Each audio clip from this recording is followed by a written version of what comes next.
حضور علیہ الصلوۃ والتسلیم کے دین پر عمل کرنا ہے اور کس طرح اپنے رسول سے وفا کرنی ہے۔ اللہ تبارک و تعالی جل شانہ ارشاد فرماتا ہے وما آتاکم الرسول فخذوه وما نهاکم عنه فانتهوا، اور جو رسول تمہیں عطا کریں اسے لے لو اور جس سے منع کریں اس سے رک جاؤ۔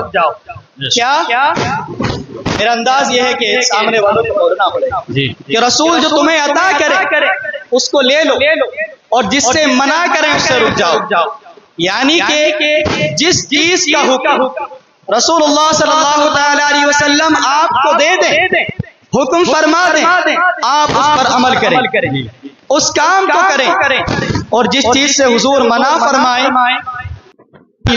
اپنے جانشاروں کے ساتھ بیٹھے ہوئے تھے۔ ایک شخص سیاہ فوم شخص بھاری اور بھرے مہرے چہرے کے بے ڈول جسم شخص حضور کی بارگاہ میں حاضر ہوتے ہیں اور عرض کرتے ہیں یا رسول اللہ صلی اللہ تعالی علیہ وسلم، جیسا کہ آپ دیکھ رہے ہیں میں نہایت کریا منظر اور بدصورت ہوں، کیا یا رسول اللہ مجھ جیسا بھی کریا منظر شخص بدصورت شخص جنت میں داخل ہو سکے گا؟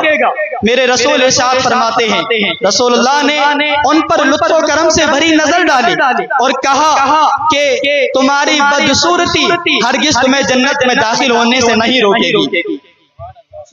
عزیزان گرامی وقار، وہ یہ سن کر فٹے مسرت سے جھوم اٹھے۔ حضور نے فرمایا اس شرط کے ساتھ کہ تم اللہ سے ڈرو اور میری رسالت پر ایمان لے کر کے آؤ، میری رسالت کی گواہی دو۔ عزیزان گرامی وقار، اتنا سننے کے بعد وہ شخص کلمہ شہادت پڑھ کر کے اسلام میں داخل ہو جاتے ہیں اور عرض کرتے ہیں یا رسول اللہ صلی اللہ تعالی علیہ وسلم میرے کیا حقوق ہیں؟ حضور نے ارشاد فرمایا تمہارے وہی حقوق ہیں جو دوسرے مسلمانوں کے ہیں اور تم ان کے بھائی ہو۔ یہ خوش نصیب ہستی حضرت سعد الاسود رضی اللہ تعالیٰ عنہ کی تھی۔ حضرت علامہ ابن عقیر کا بیان ہے کہ اسی مجلس میں یا کچھ دن کے بعد حضرت سعد حضور کی بارگاہ میں حاضر ہوئے، عرض کرنے لگے یا رسول اللہ صلی اللہ تعالی علیہ وسلم میں نکاح کرنا چاہتا ہوں۔ کیا میں نکاح کرنا چاہتا ہوں لیکن میری بدصورتی کی وجہ سے کوئی مجھ سے رشتہ کرنے کے لیے تیار نہیں ہے۔ میں نے بہت سے لوگوں کو پیغام دیے، کچھ لوگ یہاں بھی حاضر ہیں اور کچھ غیر حاضر ہیں، لیکن یا رسول اللہ میری بدصورتی کی وجہ سے لوگوں نے رد کر دیا میرے پیغام کو، مجھے رشتہ نہیں دیا۔ میرے رسول نے ارشاد فرمایا، رسول ہاشمی صلی اللہ تعالی علیہ وسلم نے فرمایا اے سعد پریشان نہ ہو، گھبراؤ نہیں، میں تمہاری شادی کا بندوبست خود کروں گا۔ اللہ اکبر۔ رسول اللہ صلی اللہ تعالی علیہ وسلم نے ارشاد فرمایا اے سعد ابھی اسی وقت عمر بن وہب ثقفی کے گھر جاؤ اور جا کر کے ان سے کہو کہ میں نے ان کی بیٹی کا رشتہ تمہارے ساتھ کر دیا ہے۔ حضرت سعد خوشی کے ساتھ حضرت عمر بن وہب کے گھر جاتے ہیں اور جا کر کے رسول اللہ کا فرمان سناتے ہیں۔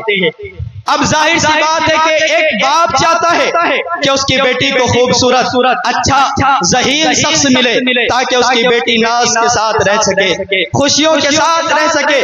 حضرت سعد چونکہ ابھی نئے نئے مسلمان ہوئے تھے، ان کی زندگی میں جو ہے زمانے جاہلیت کی درستی موجود تھی۔ جیسے ہی جا کر کے پیام دیا، حضور کا فرمان سنایا، تو حضرت عمر بن وہب نے تعجب میں پڑ گئے، حیرت ہوئی کہ میری ذہین اور فتین بیٹی کا نکاح ایک ایسے کریا منظر شخص سے کیسے ہو سکتا ہے؟ عزیزان گرامی وقار، دل کی تختی پر ان چیزوں کو نوٹ کریے گا۔ ہمیں سیرت اپنانی ہے صحابہ کرام کی، ہمیں اپنے رسول صلی اللہ علیہ وسلم کی شریعت پر عمل کرنا ہے۔ ہمارے جلسے، ہماری مجلسیں، ہماری محافل اور ہمارے بیانات یہ اپنے نام کے لیے نہیں، خیر الانام کے لیے ہوتے ہیں۔ ہمارا یہاں بیٹھنا لوگوں کے دکھانے کے لیے نہیں، مصطفیٰ جان رحمت کے لیے ہونا چاہیے۔ ہمارا یہ نیت اور ہماری یہ مقصد ہونا چاہیے چاہیے کہ میری زندگی کا مقصد تیرے دین کی سرفرازی، میں اسی لیے مسلمان، میں اسی لیے نوازی۔ جو حضور کے غلام ہوتے ہیں انہیں نام کی چاہت نہیں ہوتی، بلکہ وہ رسول اللہ صلی اللہ تعالی علیہ وسلم کے دین کا کام کرتے ہیں۔ ہمیشہ یاد رکھو، ہمیں اپنا نام نہیں حضور کا کام کرنا ہے، ہمیں اپنا نام نہیں حضور کا کام کرنا ہے۔ عزیزان گرامی وقار، تو حضرت عمر بن وہب نے یہ سوچ کر کے ایسے شخص سے میری بیٹی کا نکاح کیسے ہو سکتا ہے، پیام کو رد کر دیا، انکار کر دیا۔ حضرت سعد کی اور والد کی باتوں کو ان کی بیٹی نے سن لیا۔ نیک بخت بیٹی کا جواب کیا تھا، میری ماں بہنیں بھی یہاں پر موجود ہیں، وہ سنیں۔ وہ لپک کر کے اپنے دروازے کی طرف آئی اور آ کر کے آواز دی، اے اللہ عز و جل کے بندے، واپس آؤ، اگر واقعی تمہیں رسول اللہ نے بھیجا ہے تو جس سے اللہ اور اس کے رسول راضی ہیں میں بھی اس پر راضی ہوں۔ تو جس چیز سے میرے رسول میرا خدا راضی ہو، ہماری بھی رضا اسی میں ہونی چاہیے۔ ہم مال و دولت، شہرت و عورت کے پیچھے نہیں، بلکہ رسول اللہ صلی اللہ تعالی علیہ وسلم کے دین کے پیچھے چلنے والے لوگ ہیں۔ ہم دنیا داروں کے پیچھے نہیں، مدینے کے تاجدار کے غلام ہیں، دنیا والوں کے نہیں۔ ہم ادھر ادھر لوگوں کی طرف نظریں نہیں کرتے۔ عزیزان گرامی وقار، واقعہ پورا ہونے کے بعد میں اس کی چند باتیں آپ کو ضرور بتاؤں گا اور اس پر عمل کرنا ہے انشاءاللہ۔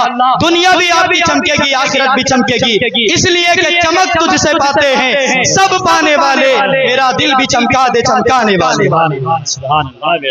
حضرت عمر بن وہب کی بیٹی نے سن لیا، وہ آ کر کے اپنے والد سے کہنے لگی، والد محترم، آپ نے کیا غضب کیا ہے کہ رسول اللہ صلی اللہ تعالی علیہ وسلم کے فرستادہ کے ساتھ درست سلوک کیا، آپ نے انکار کر دیا۔ اس سے پہلے کہ اللہ اس کے رسول تم سے ناراض ہو جائیں، حضور کی بارگاہ میں جا کر کے اپنی غلطی کی معافی طلب کرو۔ حضرت عمر بن وہب نے جب بیٹی کی یہ بات سنی تو بڑے پشیمان ہوئے اور حضور کی بارگاہ میں ڈرتے ہوئے پہنچے۔ حضرت سعد نے پہلے ہی سارا واقعہ حضور کو بتا دیا تھا۔ اللہ اللہ، حضرت عمر بن وہب کو دیکھ کر کے میرے رسول نے ارشاد فرمایا، تم ہی وہ شخص ہو جس نے میرے بھیجے ہوئے شخص کو لوٹا دیا تھا؟ حضرت عمر بن وہب کہنے لگے، یا رسول اللہ، ہاں بے شک میں نے ہی شخص کو لوٹایا تھا، لیکن یہ غلطی نامعلوم ہونے کی وجہ سے، لا علمی ہونے کی وجہ سے ہوئی۔ یا رسول اللہ، مجھے اپنی بیٹی کا نکاح اس شخص سے باصر چشم منظور ہے۔ اللہ اکبر۔ حضرت عمر بن وہب نے کہ عذر کو حضور نے قبول فرمایا۔ حضرت سعد سے فرمایا، اے سعد، جاؤ، میں نے تمہارا نکاح بنت عمر بن وہب سے ساتھ کر دیا، جاؤ اپنی دلہن کے پاس، اپنی بیوی کے پاس جاؤ۔ اللہ اللہ، حضرت سعد بازار میں جاتے ہیں اس نیت سے کہ اپنی نئی دلہن کے پاس جا رہا ہوں، اپنی بیوی کے پاس جا رہا ہوں، میں اس کے لیے کچھ تحائف خرید لوں۔ ابھی بازار گئے ہی تھے، کوئی تحفہ نہیں خریدا، اتنے میں کانوں میں آواز پڑی، نوجوانوں ادھر سنو، دو عالم سے کرتی ہے بیگانہ دل کو عجب چیز ہے لذت آشنائی۔ اتنے میں کانوں میں آواز پڑی، اے اللہ عز و جل کے شہسوارو، جہاد کی طرف آؤ اور جنت کو پالو۔ اللہ اکبر۔ حضرت سعد رضی اللہ تعالیٰ عنہ یہ بارہا مایوس ہونے کے بعد رشتہ شادی ہوئی تھی، اب بہت سوچنے کے بعد جوش ایمانی ساری خواہشات پر غالب آیا۔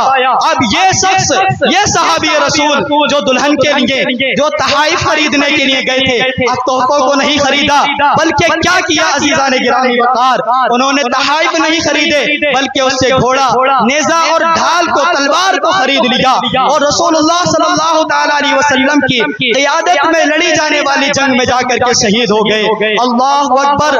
حضرت سعد رضی اللہ تعالیٰ عنہ جنگ میں جا کر کے شہید ہو جاتے ہیں۔ میرے رسول کو خبر ہوئی تو حضور صلی اللہ تعالی علیہ وسلم حضرت سعد کے پاس آئے، ان کو اپنی گود میں رکھا، چہرے انور کو صاف کیا اور صحابہ کرام سے فرمایا کہ جاؤ، ان کا جو سامان چھوڑا ہوا ہے وہ عمر بن وہب کی بیٹی کو دے دو، کیونکہ میں نے ان کا نکاح اس کے ساتھ کر دیا تھا، اور جا کر کے کہو، ان کے والد سے جا کر کے کہو کہ اللہ نے تمہاری بیٹی سے بہتر بیٹی، تمہاری بیٹی سے بہتر دلہن جو ہے وہ سعد کو عطا فرما دی ہے، اور جنت میں اس کا نکاح ہو گیا ہے۔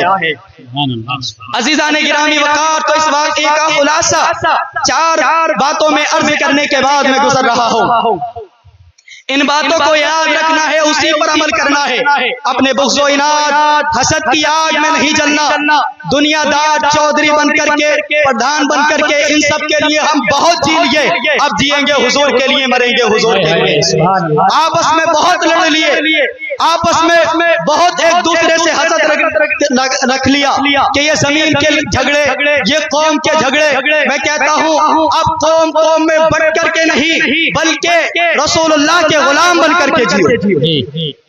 پہلی بات یہ، اس واقعے کا خلاصہ میں بیان کر رہا ہوں کہ اللہ کی بارگاہ میں تمہاری خوبصورتی اور بدصورتی کی کوئی حیثیت نہیں ہے، کوئی اعتبار نہیں، تمہارے مالدار ہونے کی، غریب ہونے کی نہیں، تمہارے ایمان اور اخلاص کا اعتبار رب کی بارگاہ میں ہے۔ تو ایمان اپنا درست کیجئے، اخلاص کے ساتھ اللہ کے دین کا کام کیجئے۔ دوسری بات یہ کہ جب رسول اللہ کا حکم تم کو پہنچ جائے تو پھر اس کو لوٹانا نہیں ہے۔ اپنی اولاد کے رشتے مال اور دولت دیکھ کر کے نہیں، رسول اللہ کا وفادار دیکھ کر کے کرو۔ اور تیسری بات یہ کہ جب حضور کی بات آ جائے، جب رسول اللہ کے دین کی بات آ جائے تو پھر اپنا نام نہیں، اولاد نہیں، بیوی بچے نہیں، بلکہ حضور کے دین پر سب کچھ قربان کر دینا ہے۔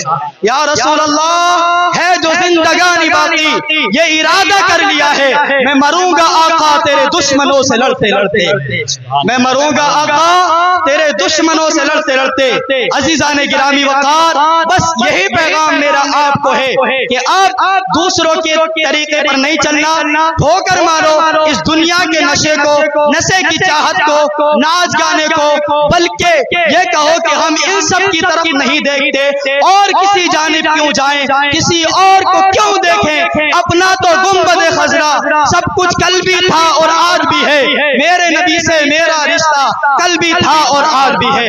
اپنے قوم کے رہبر اور رہنما اپنی مساجد کے امام کو بنائیں۔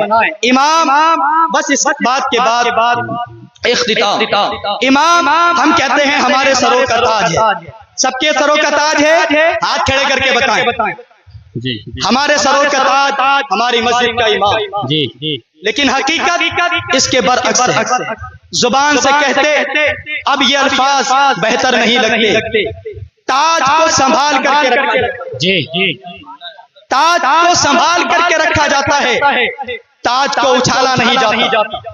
جس کو تم تاج کہتے ہو، اور یہ وہ حسین تاج جو رسول اللہ کی حدیث اپنے زبان سے سنا رہا ہے، اللہ کا قرآن تم کو سنا رہا ہے، رسول پاک صلی اللہ تعالی علیہ وسلم کے دین کو تمہیں سکھا رہا ہے۔ اس تاج کو تم چوراہوں پر اور گلیوں میں اچھالتے ہوئے نظر آتے ہو کہ آج امام نے یہ کہا، آج امام نے ایسا کیا ویسا کیا۔ یہ طریقہ ہمارا رہے گا کہ ہم نے اپنی مسجد کے اماموں کی بے قدری کر کے رکھی ہوئی ہے۔ اپنے امام کو امام سمجھیے، اس کی قدر، اس کی عزت اس لیے نہیں کہ وہ ہمارے درمیان رہنے والا شخص ہے، بلکہ اس لیے کیجیے کہ وہ رسول اللہ کا غلام ہے اور انبیاء کا وارث ہے۔ آپ امام کی برائی کر کے، امام کی مخالفت کر کے امام کا نقصان نہیں، خیر الانام کے دل کو تکلیف پہنچا رہی ہے۔ سچے حضور کے غلام بنو، اور یہ بات کہو کہ تاج ہمارا ہے تو پھر تاج کی حفاظت بھی ہم کریں گے اور عزت بھی کریں گے۔ تم 10 دن تک نماز نہیں پڑھتے، اپنی اولاد کے ساتھ، اپنے بیوی بچوں کے ساتھ رہتے ہو، امام 8 دن میں ایک دن کے لیے گھر چلا جائے تو پھر آپ کی زبانیں کاندھوں پر پڑ جاتی ہیں، اتنی لمبی ہوتی ہیں، امام بہت چھٹی کر رہے ہیں۔ کیوں؟ وہ انسان نہیں ہیں، ان کی ضروریات نہیں ہیں، ان کی قدر کیجئے۔ یہی وہ حسین چاند ہے اور یہی وہ حسین لوگ ہیں جو ہمیں رسول اللہ کے قدموں سے جوڑنے والے ہیں۔ بس عہد کر لیجئے ناموں سے رسالت پر پہرا دینا ہے، داڑھی اپنے چہروں پر سجانی ہے، گناہوں کو بالکل چھوڑ دینا ہے، نمازیوں سے مسجد کو بھر دینا ہے، اور حضور علیہ الصلوۃ والتسلیم کے لیے جینا ہے اور مرنا ہے۔ اور جب حضور کی بات آئے تو پھر کہ ہم ادھر ادھر کی بات کریں، بس اس بات کے ساتھ ہم ختم کرتے ہیں کہ یا رسول اللہ ہے جو زندگانی باقی، یہ ارادہ کر لیا ہے میں مروں گا آقا تیرے دشمنوں سے لڑتے لڑتے، مانا کہ ضرورتیں ضروری ہے زندگی کے لیے، مگر یا رسول اللہ آپ سے ضروری تو زندگی بھی نہیں۔ لبیک یا رسول اللہ، لبیک یا رسول اللہ۔